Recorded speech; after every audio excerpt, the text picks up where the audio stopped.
De son côté, le chef de mission de l'EUTM au Mali était en visite ce matin au centre d'instruction de la garde nationale.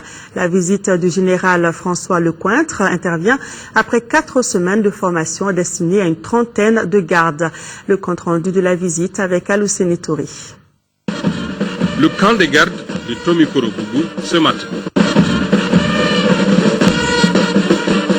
Après la revue des troupes en compagnie du chef d'état-major de la garde nationale, le général Lecointre s'est dirigé vers la salle de formation où l'attendent une trentaine de gardes et leurs instructeurs européens.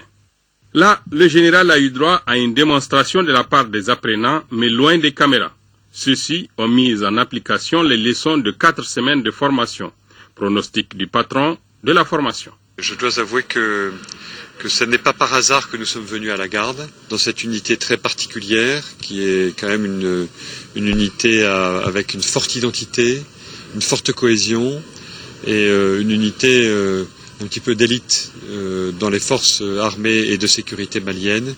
Et je dois vous avouer que nous avons été particulièrement heureux de pouvoir commencer la formation que nous dispensions, avant même d'ouvrir le centre de Kolikoro, par une formation ici à la garde nationale. Et que dire de la hiérarchie de la garde dont les attentes sont grandes pour cette formation spécifique? C'est une formation qui est venue à point nommé, d'autant plus que la période qu'on traverse actuellement, la garde nationale est fortement impliquée dans les grandes missions aujourd'hui, telles qu'au niveau de la protection des institutions, qu'au combat même sur le terrain avec l'engagement d'un ZTIA.